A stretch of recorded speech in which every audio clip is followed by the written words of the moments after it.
আসসালামু আলাইকুম। মোহাম্মদ ইফতেখার আমন্ত্রণ জানাচ্ছি এনটিভির মধ্যাহ্নের খবরে।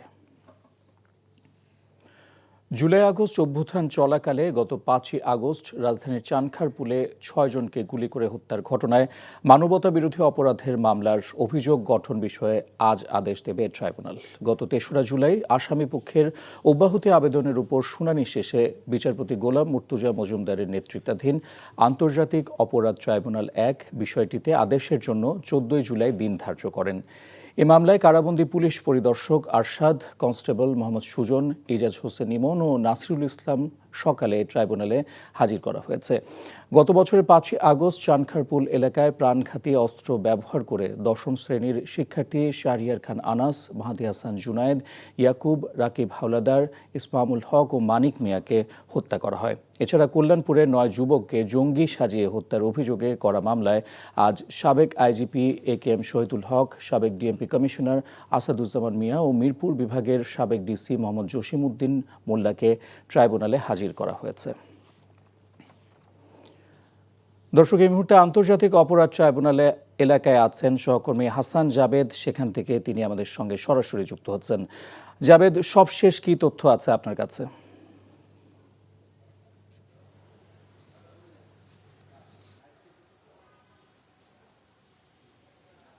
ইফতেখার, আজকে আন্তর্জাতিক অপরাধ ট্রাইব্যুনালে যে মামলাটি আছে সেটা হচ্ছে যে জুলাই আগস্ট হত্যায় চানখারপুলে যে 6 জনকে হত্যা করা হয়েছিল, সেই 6 জনের মধ্যে একজন ছিলেন শাহরিয়ার খান আনাস সহ 6 জন ছাত্রকে গুলি করে হত্যা করা হয়েছিল। সেই ঘটনায় আজকে কিন্তু অভিযোগ গঠনের বিষয়ে আদেশ দেওয়ার জন্য দিন ধার্য আছে। গত 3রা জুলাই এই অভিযোগ গঠন বিষয়ে শুনানি শেষে আজকের দিন ধার্য করেন এবং বিচারপতি গোলাম মুর্তুজা মজুমদারের নেতৃত্বাধীন 3 সদস্যের ট্রাইব্যুনাল আজকের এই আদেশ দিবেন এবং আজকে এই মামলায় 4 জন আসামি উপস্থিত আছেন। আর 4 জন আসামি পলাতক আছেন, সাবেক ডিএমপি কমিশনার হাবিবুর রহমান সহ। আর 4 জন আসামি আজকে কারাগার থেকে ট্রাইব্যুনাল আনা হয়েছে। ট্রাইব্যুনাল কিন্তু এখনও বসেনি, যখনই এজলাস কক্ষে বসবে তারপরে এটি শুনানি হবে, আদেশ দিবে।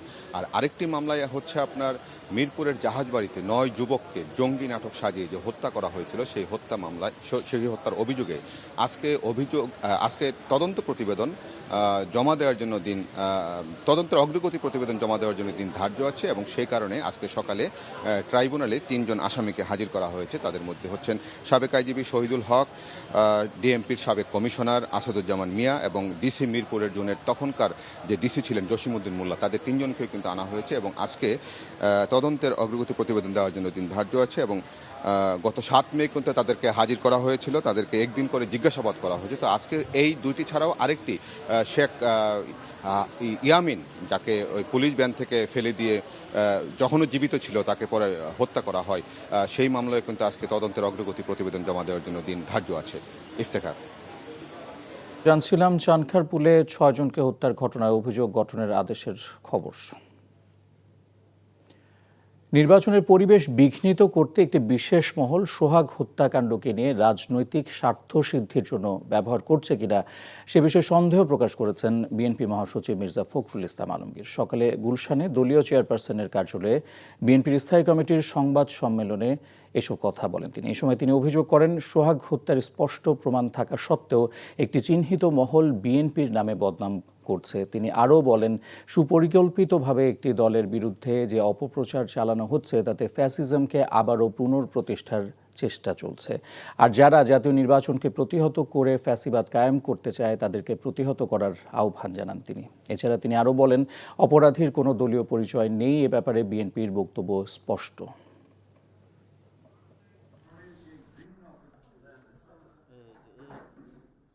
দুঃখজনক হলো সত্য, নৃশংসতার মাধ্যমে এই হত্যাকাণ্ডে সরাসরি অংশগ্রহণকারীদের এ পর্যন্ত গ্রেপ্তার করা দূরে থাক, আইন প্রয়োগকারী সংস্থা এখনও তাদের নাম পরিচয় পর্যন্ত উদ্ঘাটন করতে সক্ষম হয়নি। এই হত্যাকাণ্ডের ঘটনা কোনো রাজনৈতিক স্বার্থসিদ্ধির জন্য ব্যবহার হচ্ছে কিনা এবং এর মাধ্যমে আসন্ন জাতীয় নির্বাচনের পরিবেশকে বিঘ্নিত করার জন্য বিশেষ কোনো মহলের প্ররোচনায় এই ধরনের ঘটনাকে অজুহাত হিসেবে ব্যবহার করা হচ্ছে কিনা এ নিয়ে সন্দেহ করবার যথেষ্ট অবকাশ রয়েছে। সংসদে নারী প্রতিনিধিত্ব নিশ্চিত করতে রাজনৈতিক দলগুলো আশাবাদ জানিয়েছেন জাতীয় ঐক্যমত্য কমিশনের সহসভাপতি অধ্যাপক ডক্টর আলী রিয়াজ। রাজধানীর ফরেন সার্ভিস একাডেমিতে রাজনৈতিক দলগুলোর সঙ্গে ঐক্যমত্য কমিশনের ধারাবাহিক সংলাপে দিনের সূচনা বক্তব্যে তিনি এমন আশাবাদ জানান। বাংলাদেশের রাষ্ট্র পুনর্গঠনের ক্ষেত্রে সেজন্যই আমরা মনে করি যে প্রাতিষ্ঠানিকভাবেই সাংবিধানিকভাবেই সমতার মর্যাদায় নারীকে অভিষিক্ত করবার জন্য আমাদের ব্যবস্থা গ্রহণ করা দরকার। তারই প্রেক্ষাপটে আমরা আজকে সংসদে নারীদের প্রতিনিধিত্ব বিষয়ে আলোচনা করব। কুমিল্লায় গোমতী নদীর পানি কমতে শুরু করেছে, ফলে ফুটে উঠতে শুরু করেছে চরের ফসলি জমির ক্ষয়ক্ষতির চিহ্ন। সম্প্রতি ভারী বর্ষণ ও ভারত থেকে নেমে আসা উজানের পানির ঢলে ব্যাপক ক্ষতি হয়েছে কৃষকের ফসলি জমিতে। গেল বছরের বন্যার ক্ষতি কাটিয়ে উঠতে না উঠতেই এবারও অতিবৃষ্টি আর উজানের ঢলে ডুবেছে কৃষকের স্বপ্নের ফসল। কষ্টের ফসল হারিয়ে দুশ্চিন্তায় কৃষকরা। কুমিল্লা থেকে মাহফুজ নান্টুর রিপোর্টে বিস্তারিত।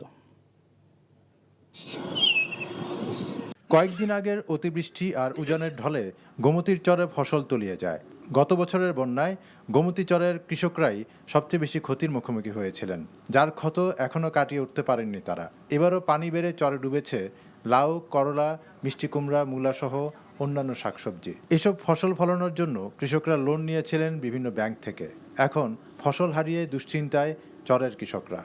এই যে 6 শতক জায়গা করতে যাই আমার মোটামুটি 11 লাখ টাকার উপরে আমি ব্যাংক থেকে ঋণ নেওয়া। গত বছর বন্যার কারণে প্রায় 15 লাখ টাকার উপরেই ঋণ নেওয়া। কিন্তু এই মুহূর্তে এসে এই যে সর্বশান্ত হয়েছি, এখন তার দাঁড়ানোর কোনো সুযোগ নাই। এই বছরে আমার বন্যা শেষে আমার 10 লাখ টাকার মতন লস। 10 লক্ষ টাকা সিসি লোন কইরা এই টাকা আপনার এই মাসে মাসে 30,000 টাকা করে দিতে হয়। জেলার সদর উপজেলার গোমতীর চরে, জালুয়াপাড়া, টিক্কার চর, বুড়িচং উপজেলার কাচিয়াতল, ভান্তি এলাকাগুলোতে ক্ষতি হয়েছে বেশি। গেল বছরের বন্যার পর কৃষকদের প্রণোদনা দেওয়া হয়েছে।